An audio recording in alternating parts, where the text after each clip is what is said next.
teka sandali, DE ng Laguna, Sino DE nga? ng... Banggitin mo yung pangalan. I can't remember their names kasi I don't transact on Okay, behalf of DE the ng Laguna. companies. Sino pa? DE ng Bulacan. Ayon kay Ay, Bulacan! Nandun, nasabi, Bulacan. Diskaya, bukod sa flood control projects, daan-daang bidding din ang sinasalihan nila para sa ibang infrastructure contracts ng DPWH. Para mapanalunan, makakuha agad, di ba? Kaya nga siyam yung kanilang kumpanya daw, pero magkakapareho yung address, magkakapareho din yung mga staff at iisang pamilya lang din.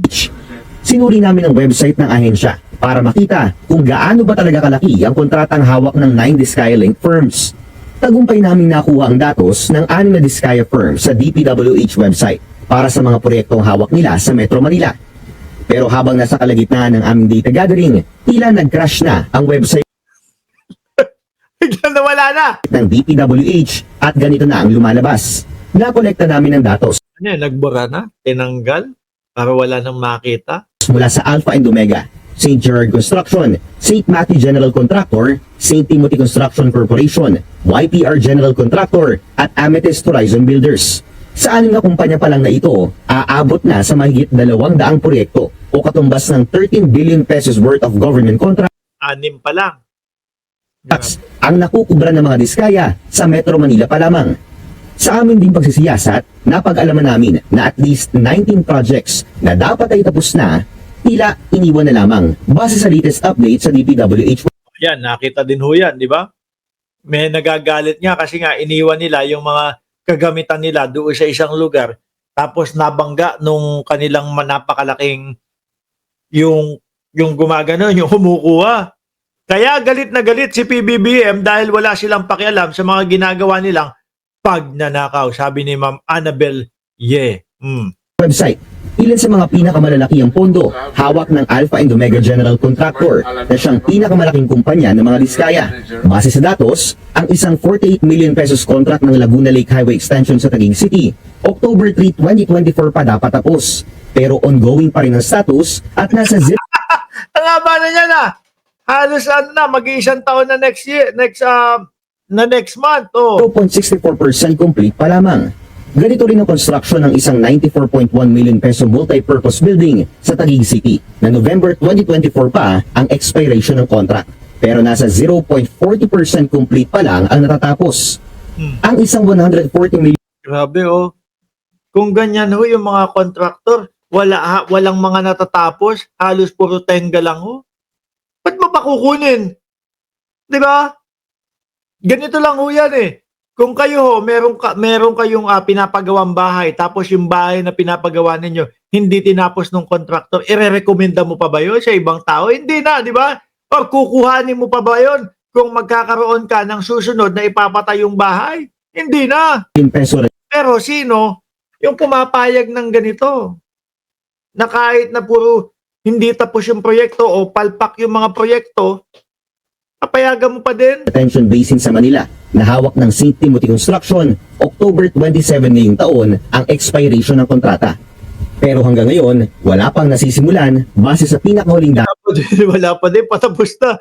No, St. Timothy Construction Corporation, 140 million retention basin, Manila, October 27, 2025.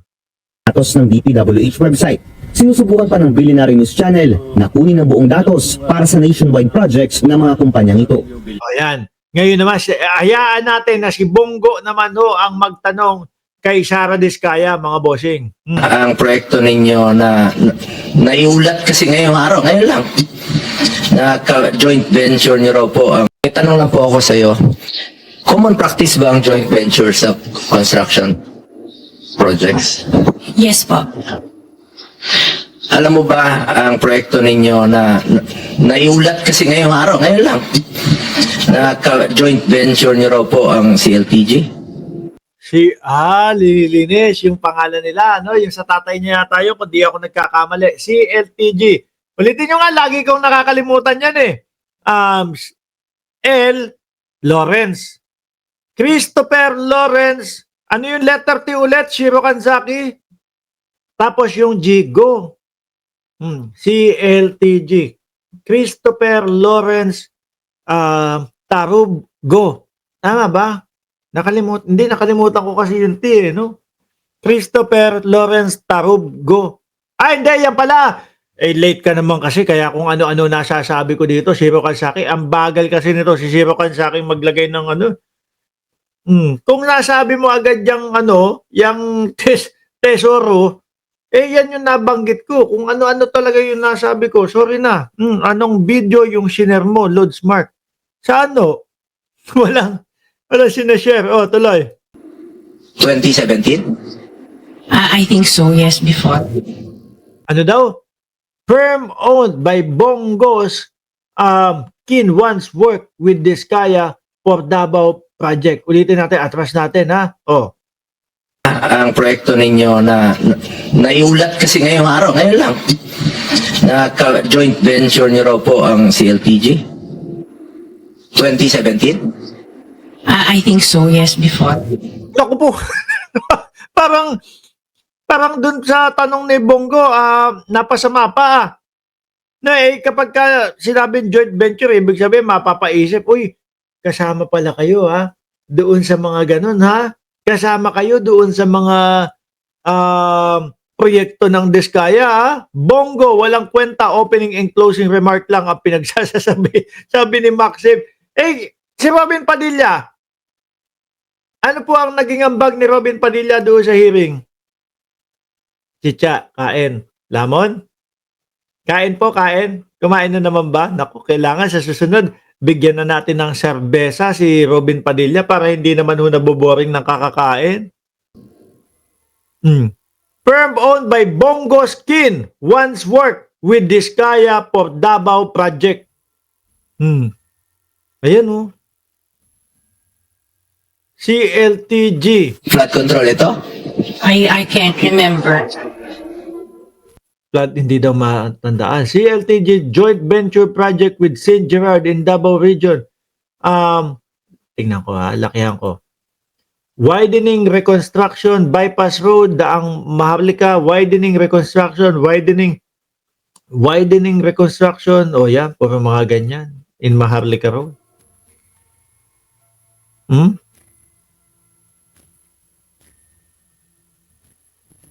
Laki din 816 million, no? Grabe. Ngayon mga kababayan, dahil sa ganyan na nga po, ang dami na nga pong nabubuko, ang dami na pong lumalabas na mga ganito, mga bossing. Ngayon mga bossing, dahil napalitan na po yung DPWH ng bago, no?